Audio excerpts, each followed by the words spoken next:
And we are live. Look at that. 2 minutes early this time. I'm getting good at that. You'll see someone on the screen who used to be on the screen with me a lot. Mr. Kenny Cotterill from the Competitive Hedge podcast, not Shoot Basketball podcast. There's a whole lot going on. I don't have the answers. Kenny's got the answers. Kenny, what's going on, buddy? Not too much, man. Just starting a fresh concept. Shooters ran its course, so starting a fresh podcast under a new name and everything. But yeah, excited to be on to talk some football today. I mean, we had a very interesting Saturday and a couple of great games today.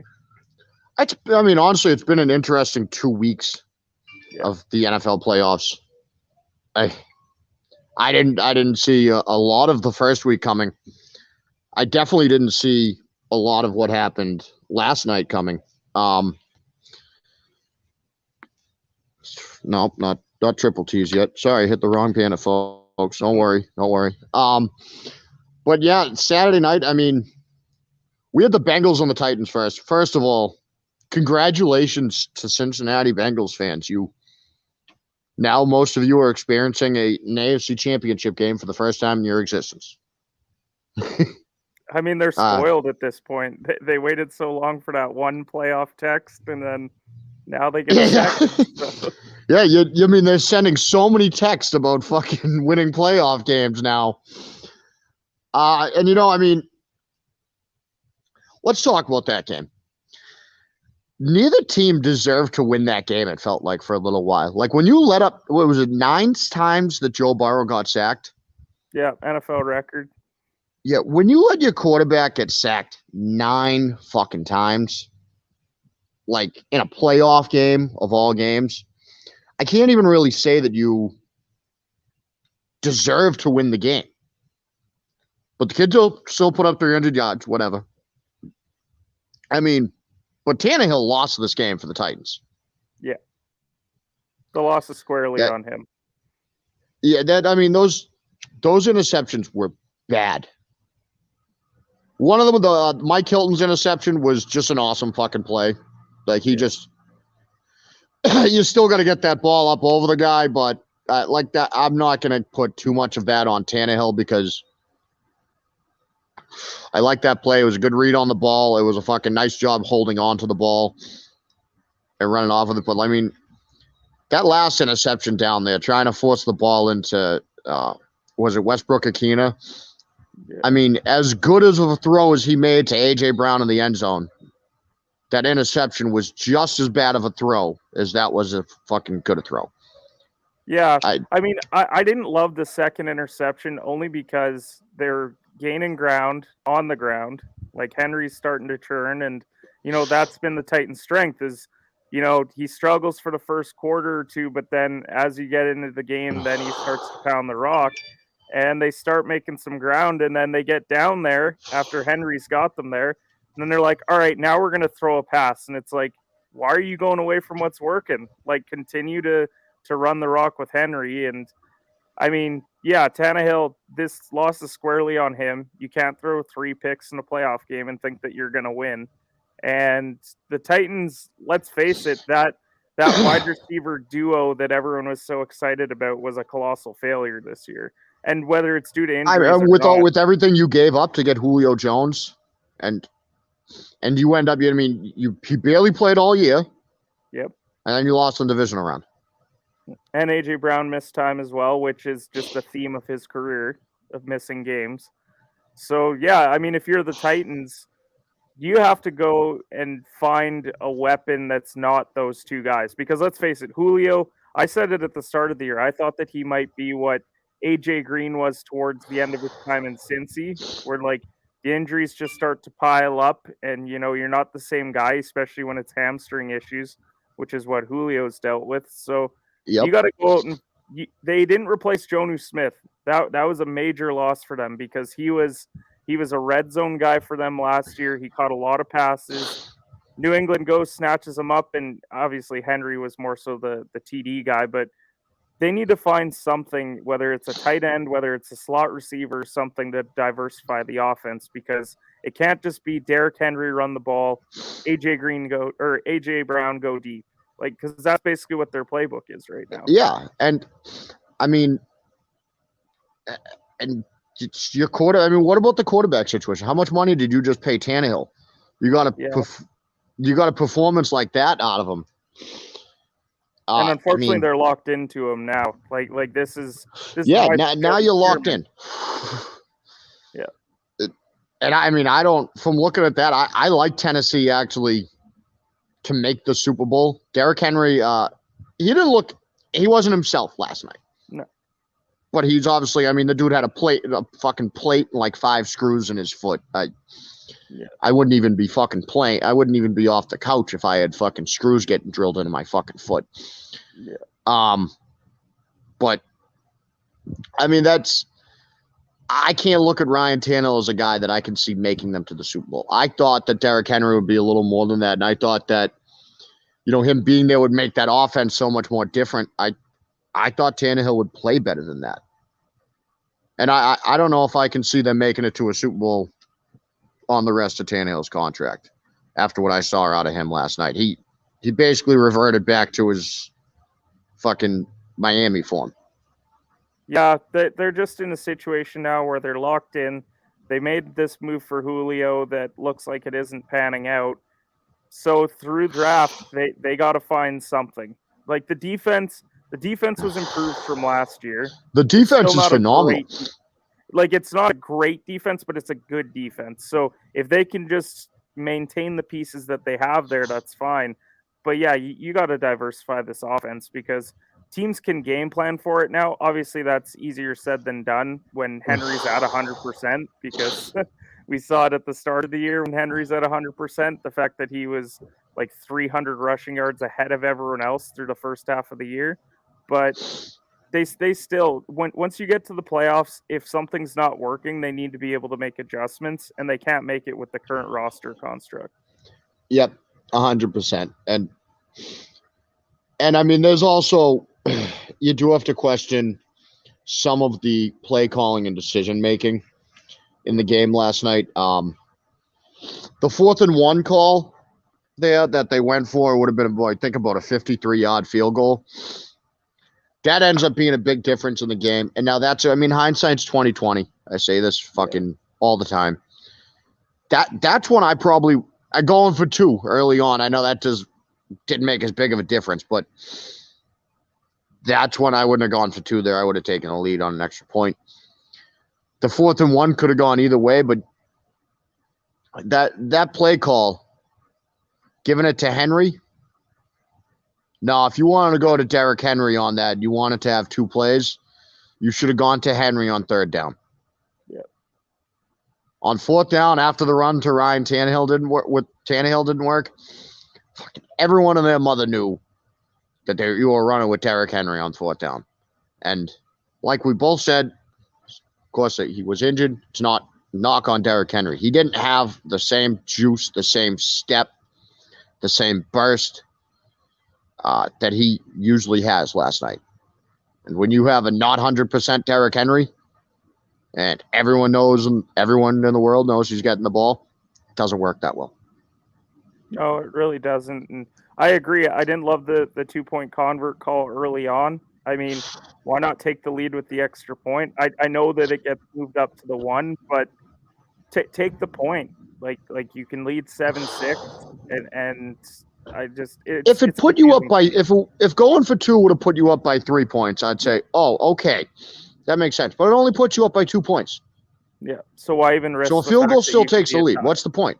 Why risk it? I just taking a lead is okay. Mm-hmm. And I mean, credit to the Bengals offense yesterday because the amount of 3rd down conversions they had in that game, like they just continually 3rd and 5 convert, 3rd and 4 convert, 3rd and 6 convert. Like they did a great job of taking care of the football yesterday. Obviously, they had the sacks issue, but that's going to be something that they're going to have to address in the offseason because, the big thing in the draft was, they took Chase over Sewell, and Chase has worked out great. Yeah, Chase has worked out, but you still need offensive line help, and it's on display. It's probably you're going to see it more on display next week in the AFC Championship game. Yep. But I mean, again, depending I who's mean, there, good luck. Yeah, like the either of these teams that you're going to face next week, Buffalo and Kansas City, both have good defenses. Both of And those good front pass sevens can get rushes. after what I Yeah. saw out of Cincinnati last night Yeah. on that offensive line. And I mean, this one is thing. almost the tough part for Cincy, though, is that because they now are going as far as they are in the playoffs, they're almost hurting their chances of getting offensive line help in the draft. But obviously, if you can go to a Super Bowl and win a Super Bowl, then you're going to want to do that. But yeah, they're going to have to, whether it's through free agency or through the draft, they got to get him an O-line, because Burrow has been amazing in his first 2 seasons, especially this year. Like his wide receiver trio that he's got with Mixon at 100%, like that's a great Yep. offense. Just the offensive line is letting them down. Well, and see, and this is where the scouting team really needs to earn their money for Cincinnati in the offseason, because, like you said, you're not going to have a high draft pick anymore. Now you want to compete. Now you have lower draft picks, and you have to learn how to get guys in the 3rd round, in the 4th round. Like, okay, people like to tell me Bill Belichick can't draft. He's been drafting and keeping the team pretty competitive for 22 years now. There's been 2 years that they didn't make the playoffs since 2000. 3 years in total, if you want to count his first year as head coach, 2000. Yeah. But that's how they had to do it with lower draft picks. You had to get guys later. Yeah, you have to find gems. You have to find diamonds in the rough. I know it's easier said than done, but this is where talent in drafting really comes into play, because you're not drafting the top 10 anymore. Yeah. Exactly. Like this is where some of these bad teams that are constantly in there and they're constantly getting a shot at these top talents in the draft, and they're whiffing on them. And it's like, if you give those top picks to the Belichicks of the world or some of these other great organizations, oh yeah, they're taking full advantage of it. And I mean, Cincinnati, I don't have a reason to think that Cincinnati can't scout. I don't have a reason to think that they can't do this, because what Cincinnati has done the past few years, you've got your franchise quarterback, and I mean, to be honest, you're going to have to pick between a franchise wide receiver and T. Higgins and Jamar Chase. You're going to have to choose a contract time, because I don't see you paying both. Boyd is probably the first to go, and then it's going to be, and they're just going to have to go out and find a veteran guy that can fill Boyd's role, which is basically just like 60 catches, 700 yards, like something in that range, so they don't just like stack it against Higgins and Chase. Well, one of the things too is that, like, you can also help the offensive line and the way that you design the offense. A lot of what Cincinnati does, and I mean, obviously they get yards, but these are all long developing plays that he's taking deep shots down the field. Everything's 10 to 15 yards and things like that. I heard it said during the broadcast, and I actually, as much as they make stupid fucking comments most of the game, I thought it was actually a good point, which was a rare thing to have during an Iron Eagle and Trent Green fucking broadcast. But I mean, that was a good. There's no dump offs like to drag route over the middle, a guy in the flats. You need to have those sort of things that when you're I think Burrow has a good release. Yeah, that's one of the things you need to get quick release off the ball at times, especially when you have a bad offensive line. You're not good at picking up a blitz. You got to make them not want to blitz you. You need to hide your weaknesses.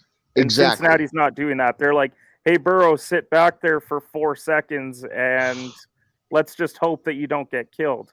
Like, well, no, we need to start designing plays where he gets the ball out in 2 seconds, 3 seconds, like these quick routes that can actually, move the ball quickly, but also keep him upright, because we saw what happened last year when they didn't keep him upright. He had an awful injury.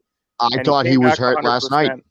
Yeah. He went down holding his knee last night, and I fucking thank God he got back up. I was nervous, and I'm not a Bengals fan. I'm sure they were probably puking seeing him fucking down holding his knee again. Mm-hmm. Let's move into the second game last night. Once again, another upset. The 49ers and their fucking I can't stand this fucking walkout from the locker room thing that they've been doing. But if they're gonna keep going on the road, knocking off teams that everyone thinks are better than them, then fucking good for them. I can't hate on it that much. It's fucking. You want to go out and play like that? Then sure, you can do your little fucking your little rap boombox walkout thing. I still think it's lame, but whatever. Great special teams, great defense. Fucking, that's who you got to give credit to. Last night for San Francisco is the defense and the special teams. D'Amico Ryans, I know he's probably already got head coaching interviews lined up for after this season. He's going to be getting more serious consideration after what we saw last night. 13-10. Now the Packers, I don't know. I don't know anymore. Rodgers can't get back to the Super Bowl. It's time to admit it. Yeah.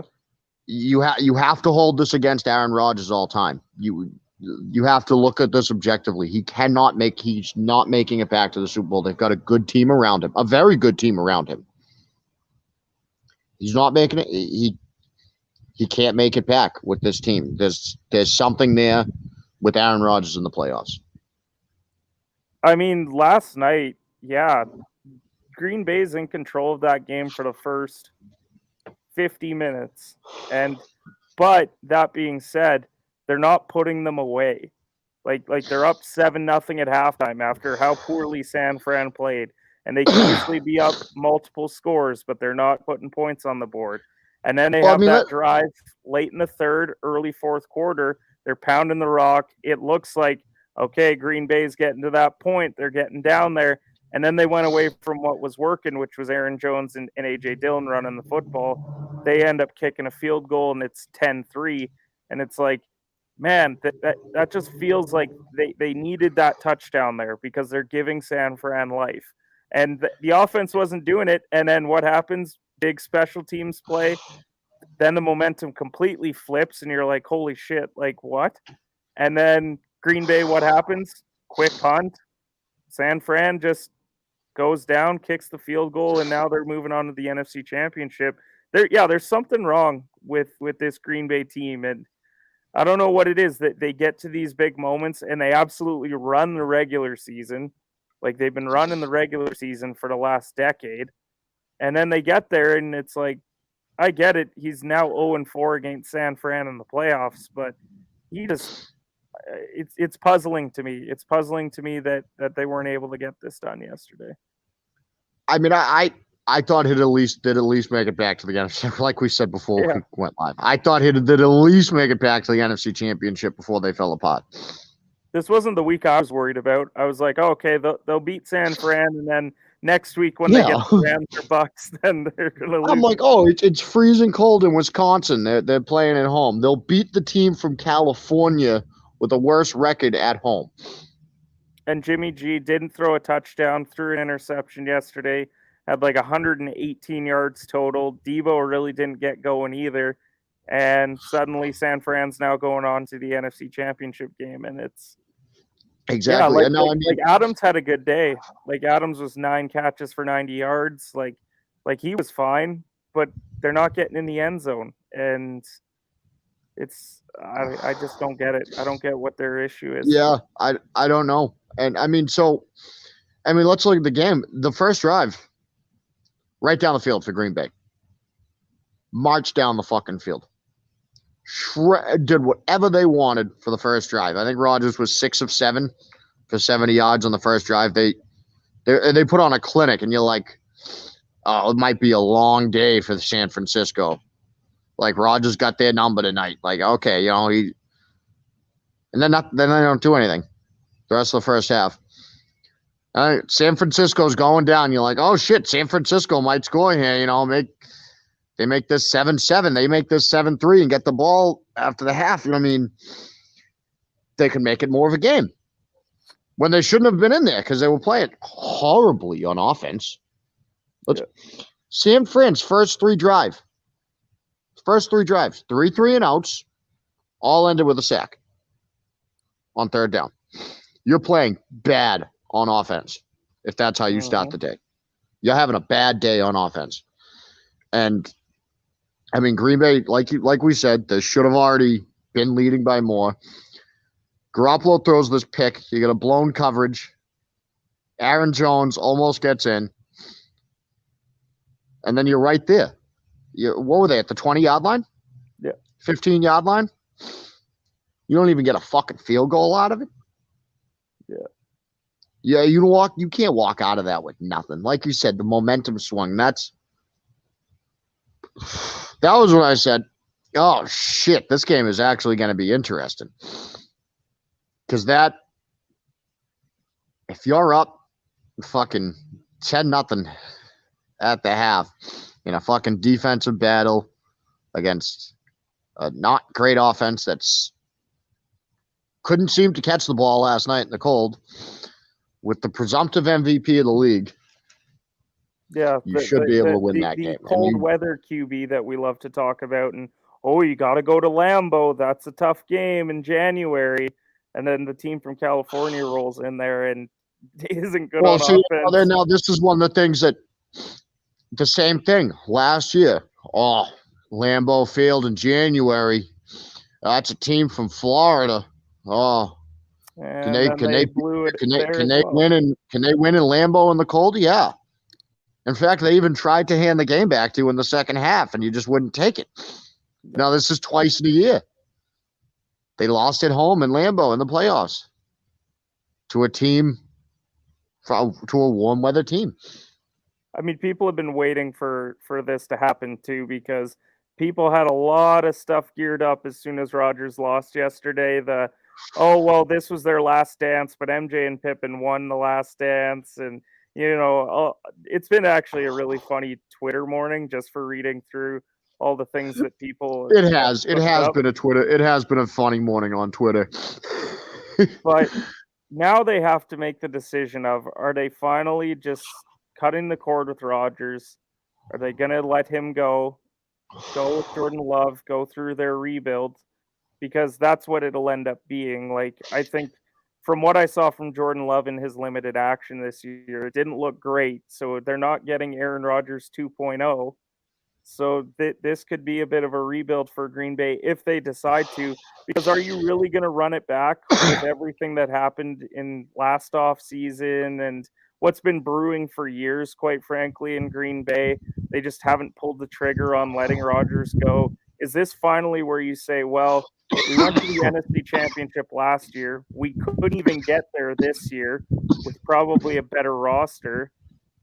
Maybe it's time that they let him go, which is crazy to let the back-to-back MVP go. But if it's not resulting in Super Bowls, then because we're assuming he's going to win MVP this year, even if it's not.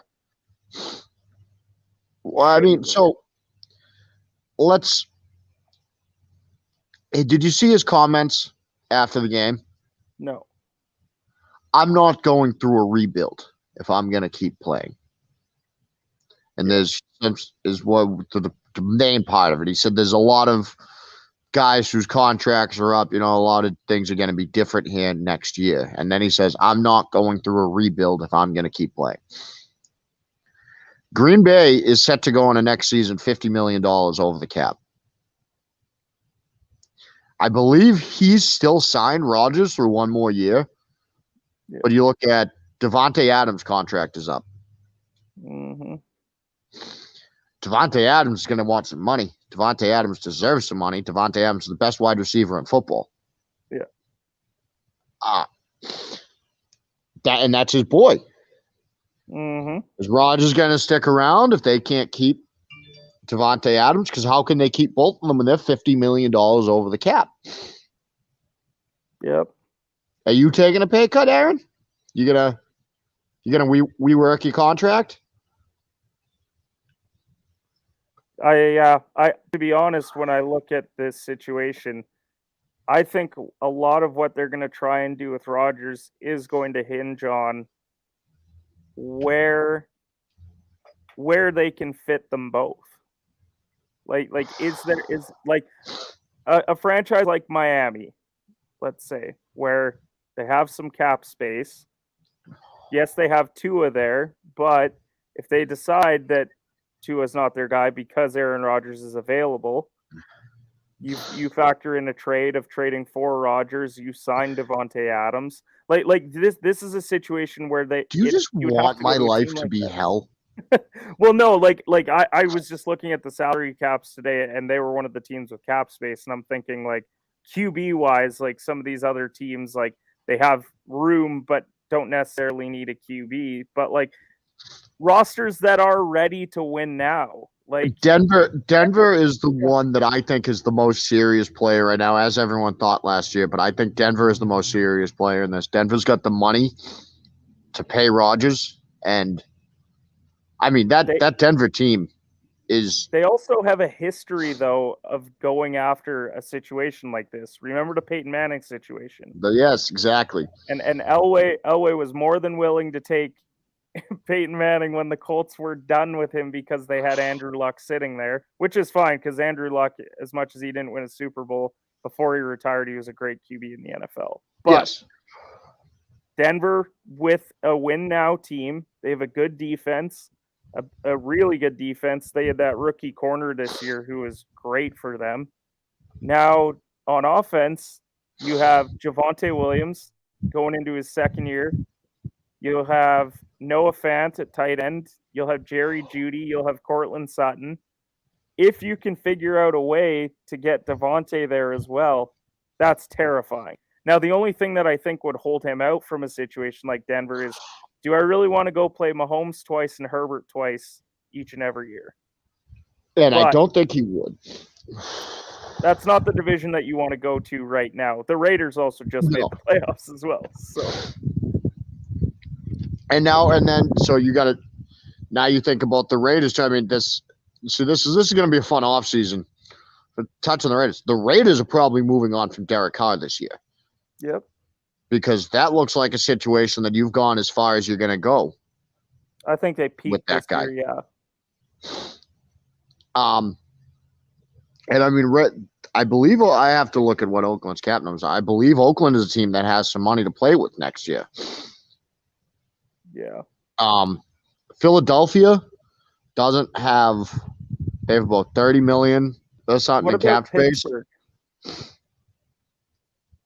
With Ben retiring, it's actually not a division that you're as terrified of because Cleveland, if they're going to roll with Baker Mayfield again, sure, go for it.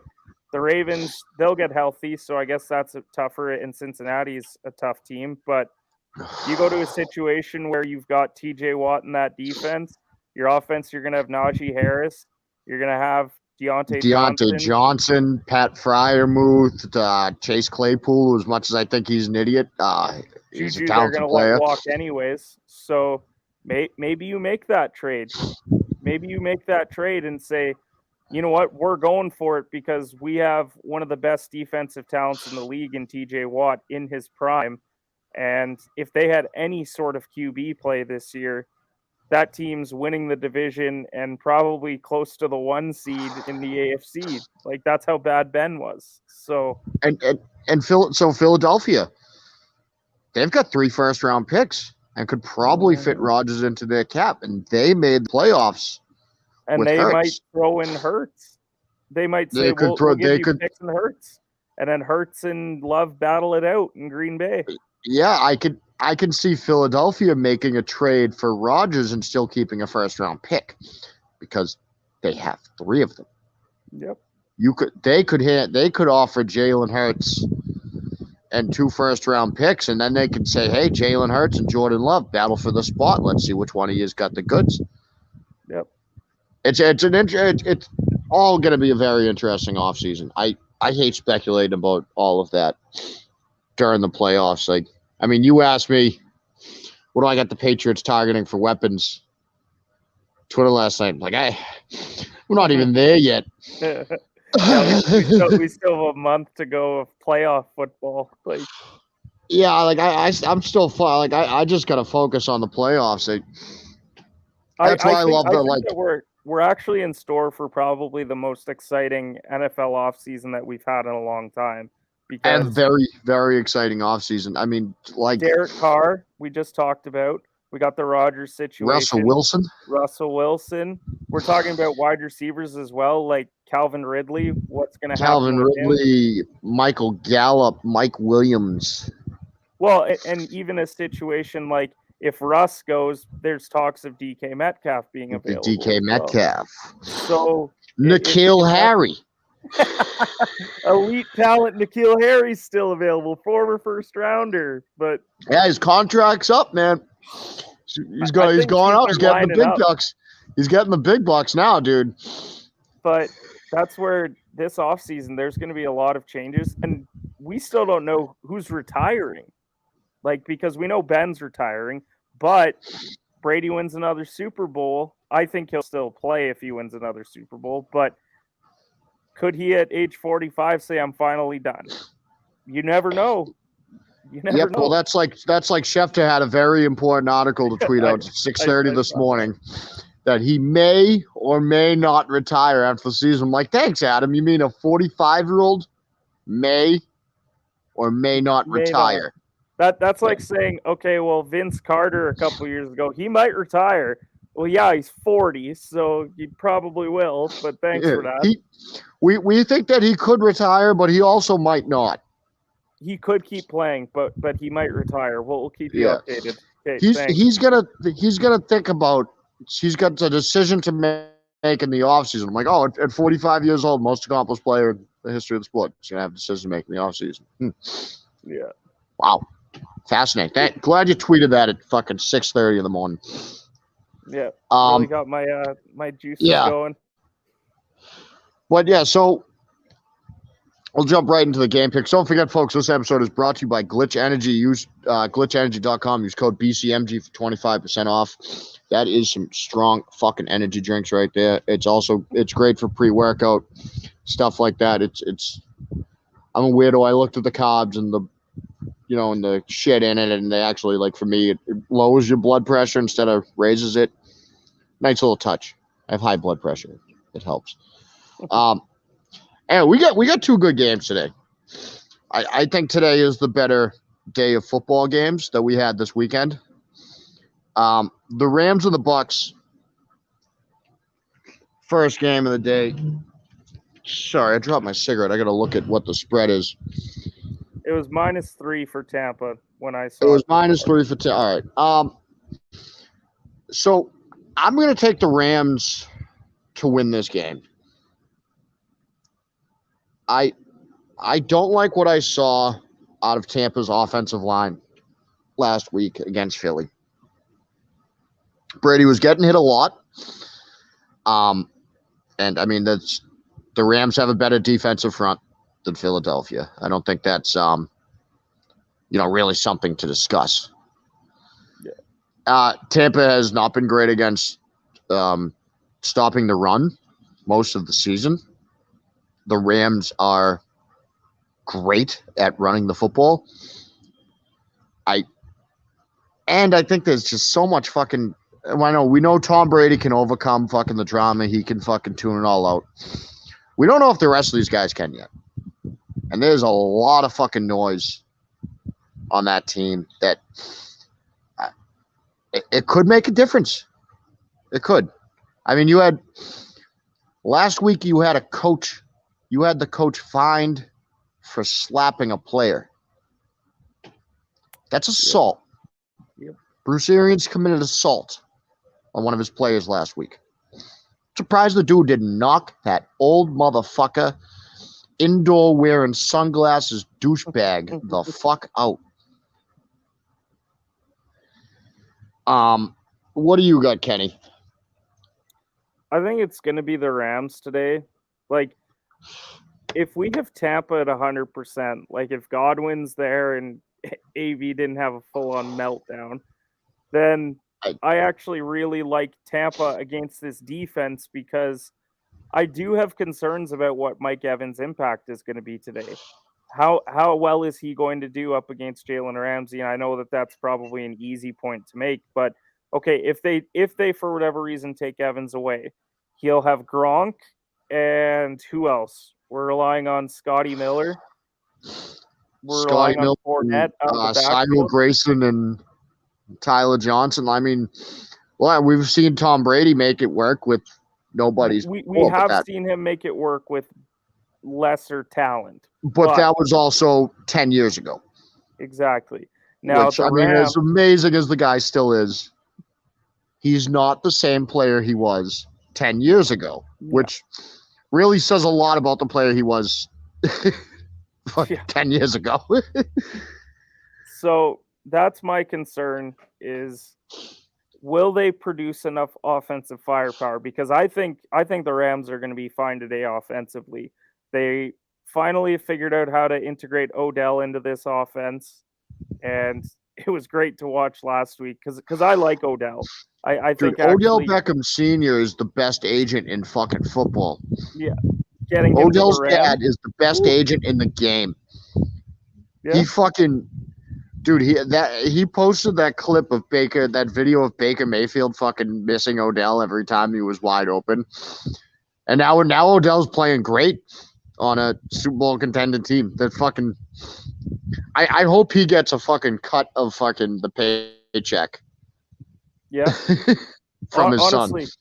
Because Odell was great last week. Like, Cooper Kupp didn't even really do anything last week, and he didn't have to. Whereas this week, they're going to rely on him a lot more in this game. I would assume he's going to go over 100 yards because he's been doing it all year. But yeah, that offense with Higbee as well, he dropped a couple passes. Actually, he's had a lot of drops this year, but he's their go-to tight end now. And then you have Akers back. I think that's been a big thing for them the last number of weeks because Darrell Henderson's fine, but Cam Akers and Akers looked great. Ooh, he's good. And he looked really good last week for a guy who just came off a fucking ACL injury. And none of that, Brady's old friend Sony Michel. Mm-hmm. Guy Patriots fans hated the entire time he was here. Sony Michel has looked fantastic in the Rams offense lately.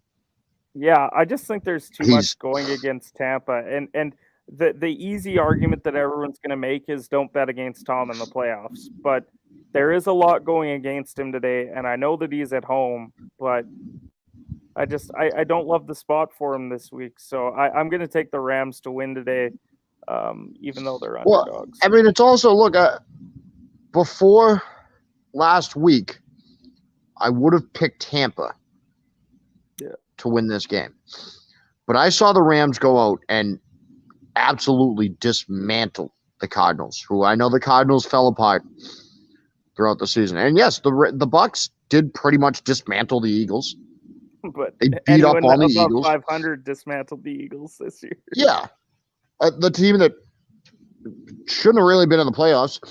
But they also, I mean, Tristan Wirfs. How healthy is Tristan Wirfs this week? Ryan Jensen, your starting center. Is he playing?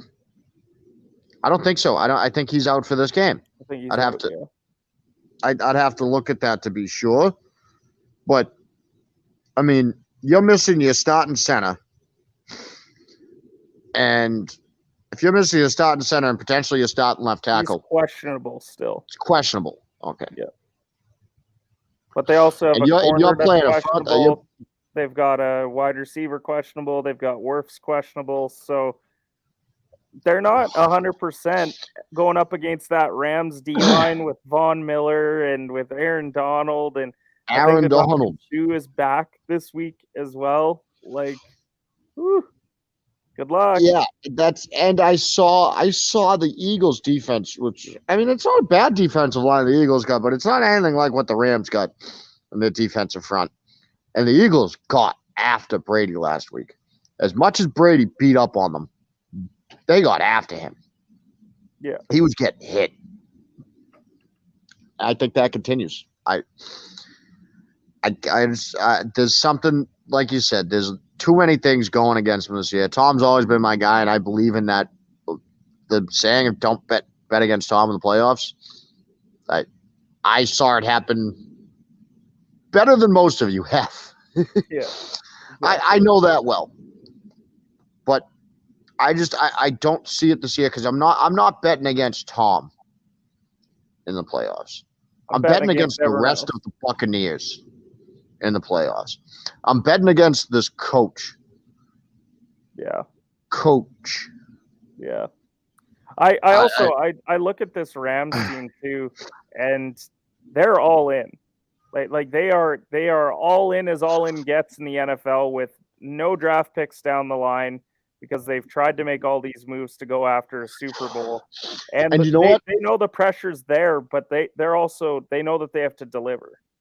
And we said, they made this move for Matt Stafford. One of the things I said last year.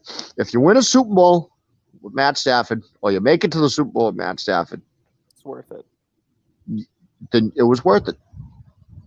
And I mean, we all said for years, if Matt Stafford could get out of Detroit, he might be able to do something. This proves it. I mean, if Matt Stafford wins this game, he wins an NFC championship, and now you're talking about Matt Stafford playing in a Super Bowl. Like, that's actually crazy. It's also legacy changing for Stafford. I was just gonna say I was gonna ask you, hypothetical, Matt Stafford with the season that he just had. His passing numbers actually, because of the numbers he actually put up in Detroit, kind of high up there. Yeah. Let's say he wins this game after the fucking great season he just had. Wins an NFC championship. If Matt Stafford goes and wins a fucking Super Bowl, oh, he's Hall of Famer. He's probably going to the Hall of Fame. Like he's one of those guys right now where it's like you're like, I need to see something else from you to get to the Hall of Fame. Yeah, because what's been held against Stafford, like if you would never talk about Stafford as a Hall of Fame quarterback because you never saw him win anything. Yeah. But now he's got a chance at proving that wrong, and he's got a chance at going out and saying to everyone, no, it's not that I can't win anything, it's that the Detroit Lions can't fucking win anything. Which is something that we all should have known. and I think it also moves Stafford up that like all-time QB list because right now he's kind of behind like the Phillip Rivers of the world, guys who also didn't win anything, but they threw for a lot of yards and they were consistently good. They went to the playoffs more so with the Chargers, but if Stafford then goes and wins a ring, then you have to start thinking like, okay, well, they're probably equal passers, but one of them has a ring. And that moves him ahead. Matt Ryan as well. Matt Ryan is one of those guys that I'd have right now as it stands. I would have Matt Ryan ahead of Matt Stafford all time because Matt Ryan won an MVP and Matt Ryan may have choked in a Super Bowl, but he went to a Super Bowl. And consistently good in Atlanta. Yeah, and was consistently good. And this changes a lot of how Stafford will be viewed all the time. These next 2 weeks are and it will move him ahead of some of these guys when it comes to the Hall of Fame voting because you have that ring, you jump ahead of a lot of guys. You just talked about Matt Ryan, you jump ahead of him, you probably jump ahead of Rivers, although Rivers will probably get in anyways because of his numbers, but then only so many QBs are going to get in from this era. Like, yeah, well, and so let's not only do you get a ring, let's say he also gets the Super Bowl MVP. Oh, then they add to the collection. I mean, I'll have to look at this. This is going to be an off-season conversation, but like I don't know exactly where Stafford's number sit all time, but I'm assuming he's in the top 20, both passing yards and passing touchdowns. He's high right now. I think he's still got a couple more years to like really pass some of these other guys, but I mean, the numbers have to be there given like his numbers, but oh, hold on. We're talking about it. I have to Google it.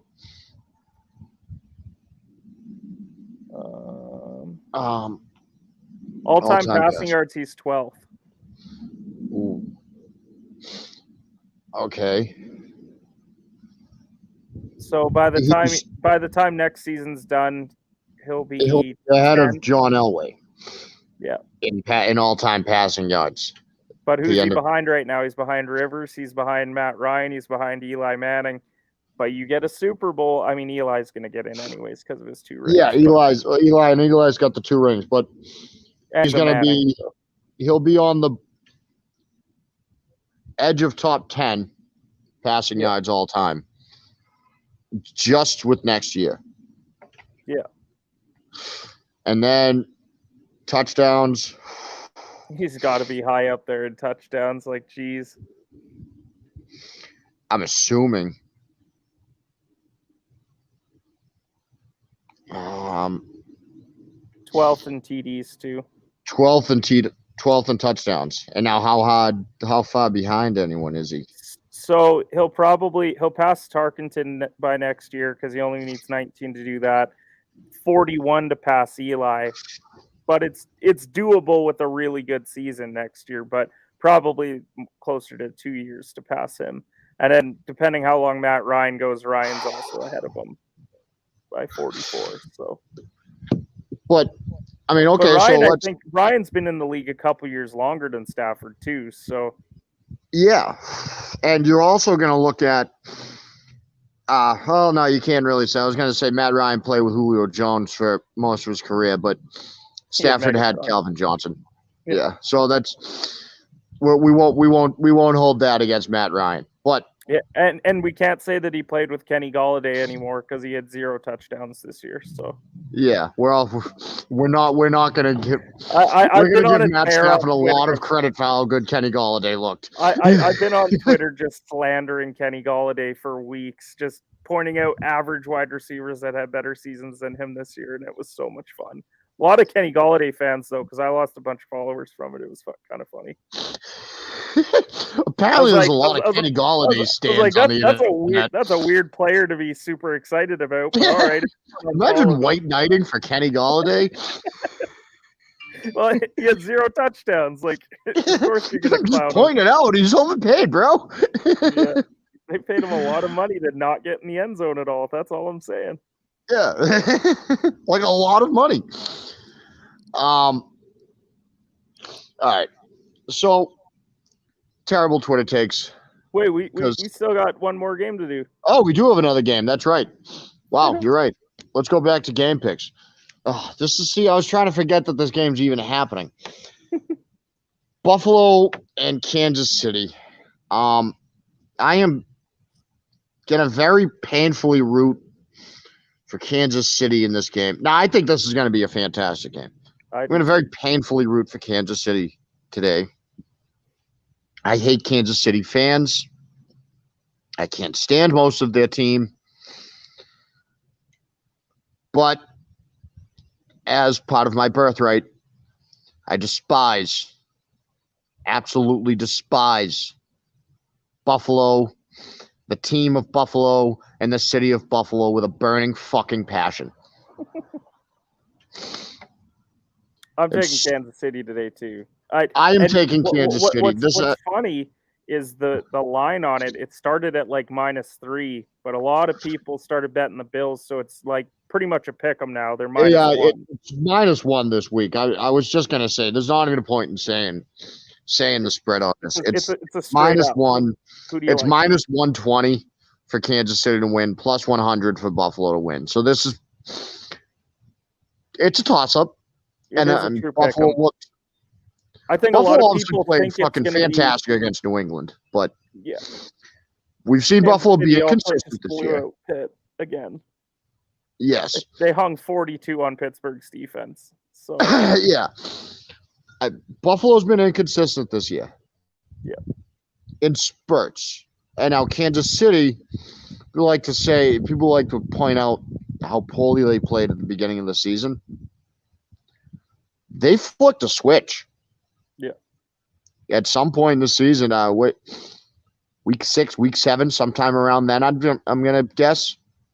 Yeah. They flipped a switch, and they've been a different team. The defense has played phenomenal. A lot of credit to Steve Spagnuolo. The Melvin Ingram trade worked out great. They're getting after the quarterback. Obviously, Patrick Mahomes is amazing. I'm not gonna discredit this kid at all. He's good in the playoffs. I think they're just a step ahead of Buffalo.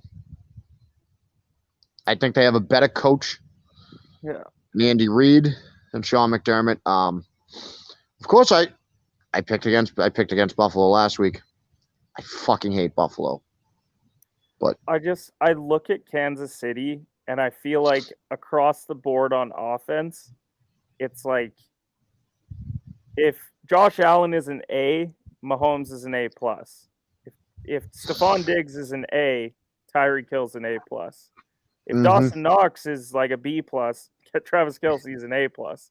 So it's like I look across the board and like the one thing that Buffalo, I said it last week, the one thing that they're going to need to do in the offseason is they're going to have to find a running back because they need to start developing a more well-rounded offense. Like Kansas City, they do a great job of getting Edwards-Helaire involved. They've had Darrell Williams get involved this year as well. Like they find a way to get their running backs involved. Buffalo, like, yeah, when they're rolling, like Allen's just throwing the crap out of the ball and they're putting up like 40 points. But when they get into games where they're struggling in the passing game, Devin Singletary is not it. Zach Moss is not it. Matt Breda is not it. That's who they have at running back this year. No, they played a perfect game on offense against New England. Do you see them doing that 2 weeks in a row in the playoffs against a defense like Kansas City? Good offensive game, but not 40 plus. Yeah, no, they'll have a good offensive game. They're not going to play perfect on offense again. They're not. I mean, Kansas City's a good defense. Yeah. They struggled early in the year, but so did the offense, which doesn't help the defense.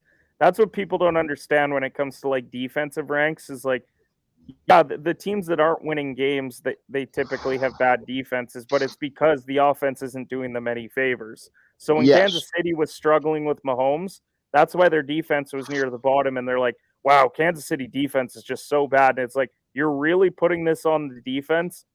It's Mahomes throwing interceptions and hanging the defense out to dry. Like, Mahomes early in the year was leading the NFL in picks, and Zach Wilson was a quarterback this year. So...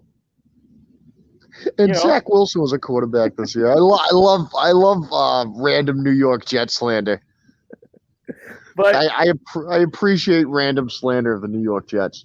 But then he picked it up, and what happened? So did the defense, because Mahomes was not turning it over and putting them in tough positions. They were having to have teams start at the 25 and drive down instead of, well, now they're at midfield for most of their drives. So, yeah, I think Kansas City gets it done today. I'm not betting against Mahomes in this game. Like, I can't do it. I put it in my betting newsletter today. I can't get myself to bet against a fully healthy Chiefs team. Like that's why I'm betting against Brady, because the Bucs aren't healthy. But Mahomes has a healthy team. There's nothing that tells me why he shouldn't win this game today with Buffalo. Yeah, they won earlier in the year 38-20, but that was a regular season game when they were playing poorly. We also saw they weren't fully healthy on defense in that game. Yep. They had a few players missing on defense. It was before they got Melvin Ingram in there. It was a different Kansas City defense that they played. And now the other thing here is that Kansas City the last few years, they don't have a running game. Like we just said with Buffalo, they have to find a running game. Kansas City started to develop a little bit of a running game this season. Buffalo has not been good against the runner all year. And the other, I mean, that's one of their weaknesses. And the other part of that is if you're not that good against the run, you're not going to be that great against screen passes and short passes, which everyone loves to talk about all the big throws downfield that Mahomes does. You know what Patrick Mahomes leads the NFL in since he's come in the league? Yards after catch. They kill Andy Reid loves short passes. He fucking kills you with them. Yeah. Better than fucking Josh McDaniels ever could. And I think the Patriots did wonders with that. But Andy Reid is a fucking mastermind on offense. I think Kansas City's got the edge there. Good morning, Dell. Good to see you, buddy. How you doing? What do you got for a pick today, Dell? But yeah, I can't trust Buffalo against I can't bet on Buffalo to beat a fully healthy Kansas City team, like you said, in Kansas City in the playoffs. Yeah. I mean, that as much as we just talked about, the home field advantage being overrated in Lambeau, I don't think it's overrated in Arrowhead Stadium. No. I think Arrowhead Stadium is a tough fucking place to play. But that's also because Mahomes Especially gets it crowd. done in the AFC Championship. Yes. Yeah, and now that's Super Bowl. as much as I can't stand Kansas City fans, they show up, they go crazy on game day, and they've been doing that since before Mahomes. Tampa going down and Kansas City wins by 10. All right, we're on the same page. I don't know if I can see a 10-point win for Kansas City today. Touchdown, I think. I think it stays within a touchdown, but I think Tampa's going down as well. I picked against Tom Brady, and so did Kenny. So Dell, good timing. You made it just in time for terrible Twitter takes. So now there's been a few out there. Buffalo fans, they're having their glory. Did have one of them start talking about how the new dynasty, the NFL. Again, I need to just ask fellow fans of any team, please at least win one Super Bowl, or maybe at least make it to a Super Bowl before you say the word dynasty. You do need multiple in a short span of years to call yourself a dynasty. Like, it's 3 out of 4. That's the way I usually do it. Yeah. I can do, like, you win 2, you get to the Super Bowl and lose the 3rd. Like, I could maybe see that of, like, a 3-year stretch of dominance. But, yeah, you have to have multiple in a short span. Like you can't say that the Giants were a dynasty because it was too long between their 2 Super Bowls and they were all so terrible. Exactly. So, the next part of this one was Josh Allen is the next Tom Brady. Oh yeah. Interesting take. Yeah. Not really comparable players. No, actually, probably polar opposites, if anything. Polar opposite of quarterbacks. Yeah. Not knocking Josh Allen at all. Polar opposite player, Brady. But yeah, can we just hold off on calling anyone the next Tom Brady? Like, can we just slow the roll on thinking anyone's gonna do what Tom Brady did? So this is a general Twitter thing that I hate, and I hate it actually a lot with the NBA draft in the same way. When you have these top prospects, and they're like, "Oh, this prospect is the next Hakeem Olajuwon. He's the next Kobe Bryant," and it's like, these are top 10 players all time. This guy has not played a single game in the NBA, and you're going to say that he is the next. Like, they said it with Devin Booker after like 1 season. It's like, okay, I love Devin Booker. He's not the next Kobe Bryant. He doesn't even have a ring yet. So what are we even talking about here? Like, let's cool it with some of these. Okay, so I have to. So if you want to talk NBA, I'll. They say I remember that. There's Devin Booker as an ex Kobe Bryant. This dude a couple of weeks ago was complaining about the mascot on the side of the court, waving in his face after he when he shot a fucking free throw. Bro, you are not the next Kobe Bryant if that happens. Like, but Del Powell, Rodgers signs with the Cowboys for 3 years, worth all the cheese he can eat.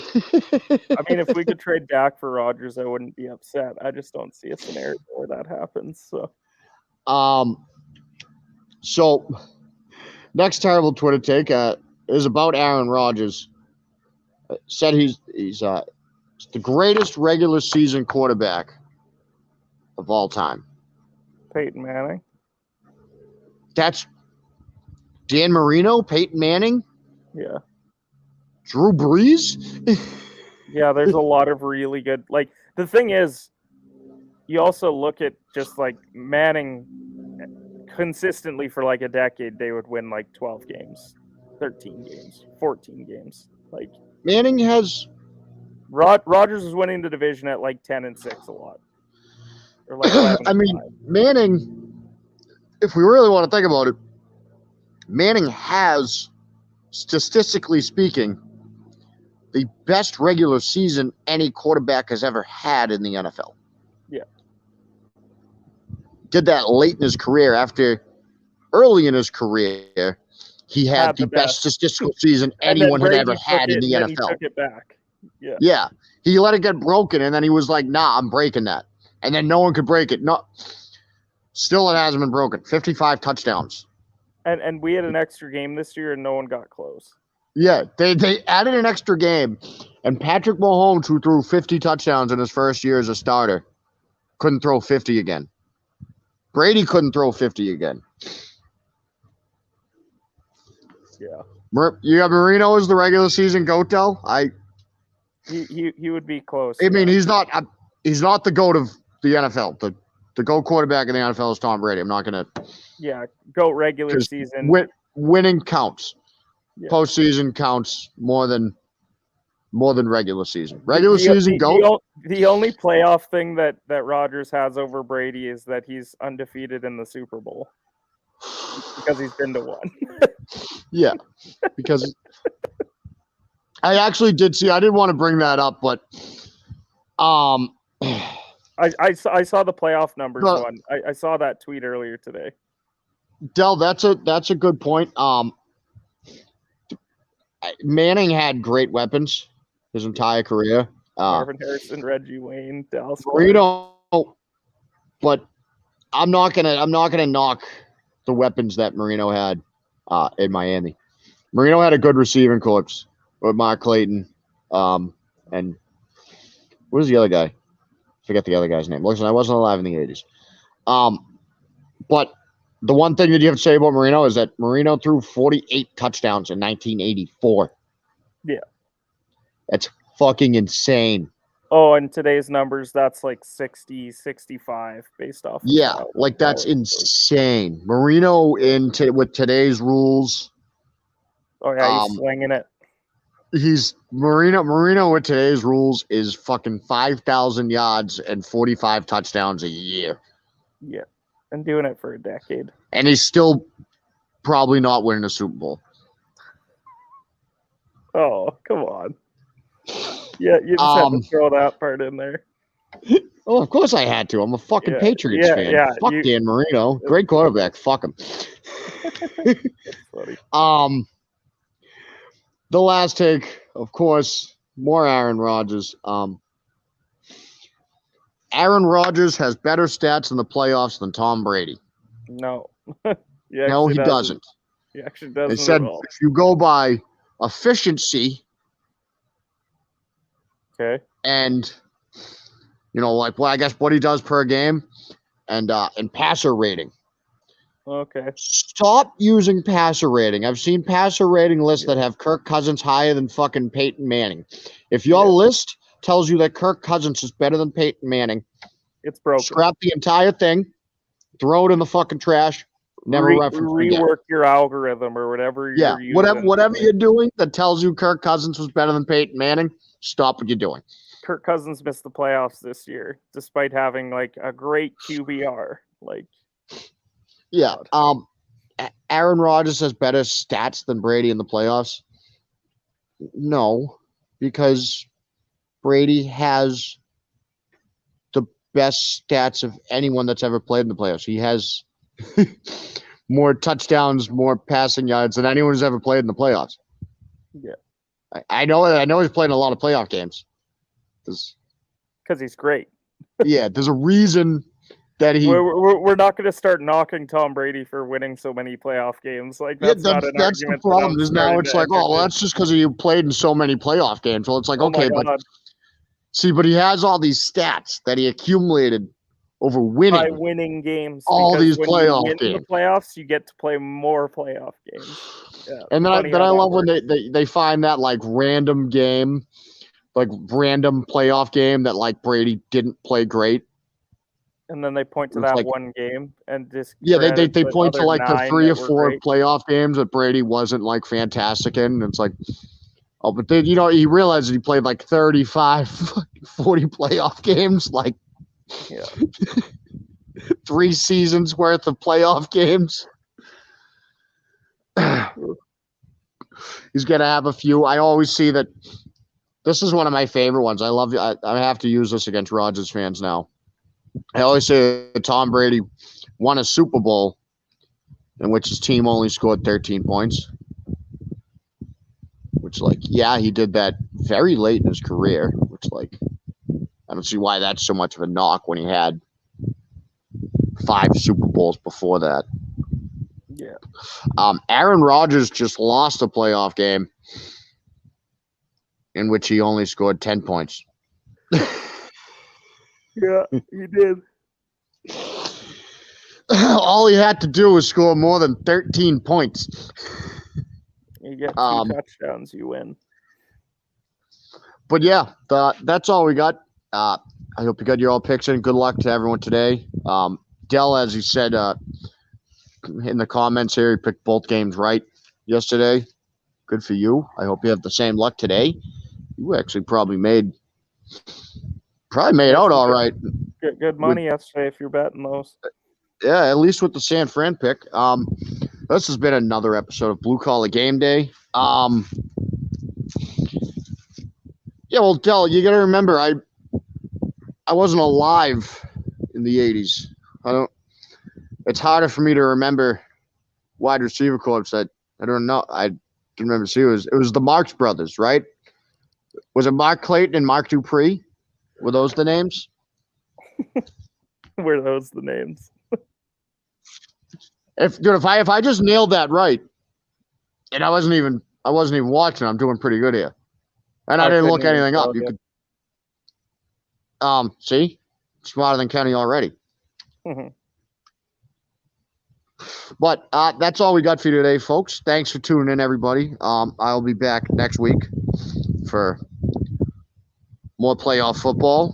And if it's conference championship week, we'll obviously have a lot less and a lot more to talk about at the same time next week.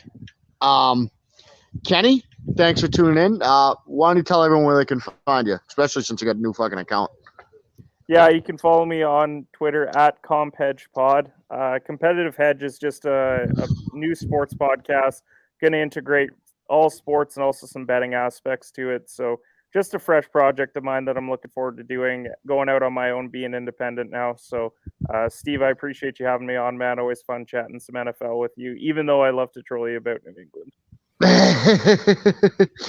Yeah, you're one of the few trolls that I can actually talk to. I just got to start remembering that Competitive Hedge podcast is you. I know, right? So I don't just get pissed off and be like, who the fuck is this dude? I'm blocking this guy. And then I got to text Steve. That was me. But thanks for tuning in, folks. I'll be back next